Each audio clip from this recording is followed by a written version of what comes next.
যারা সাঁতার কাটতে পারে না, যারা এটার কোনো ধারণা নেই, যারা এটা সমুদ্র বুঝে না, খুব দূরে যায় তার মাঝখানে চলে যায় আর আসতে পারে। সমুদ্র একটা কি আছে, জলবাটার মধ্যে থেকে টানা। আমরা আসলে আকর্ষণ একটা এই একটা জন্য আছে ন্যাচারাল থেকে আমরা দেখেন। আমরা আসলে এখন আসছি একটা ন্যাচারাল একটা ঝর্ণা। ন্যাচারাল ঝর্ণা না বলে এখানে Natural। আমাদের সবকিছু আমরা আসলে আসলাম এখানে।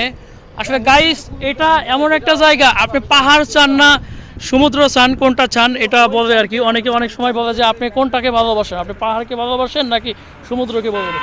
যারা আসলে ডাবল দুটাকেই ভালোবাসে তারা এইখানে আসতে পারবেন। দেখেন এই পাশে হচ্ছে পাহাড়, এই পাশে সমুদ্র। Excellent excellent.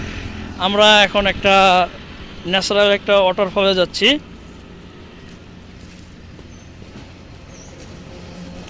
আপনারা সিএনজি আলাম আমার সাথে কন্ট্যাক্ট করে নেবেন আর কি যাওয়ার জন্য, ওনাকে বলবেন সব কিছুতে। এইখানে একজন উনি কি করছে জানি না। মামা আপনি কি করতেছেন এখানে?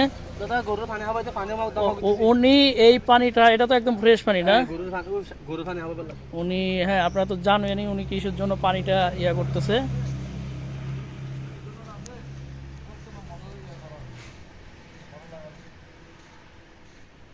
তো গাইস, আমি দূরের পথ বুঝছেন, রোহিঙ্গা কেমন দূরের পথ, রোহিঙ্গা কিন্তু দূরের পথ, এখানে করব না, যেখানে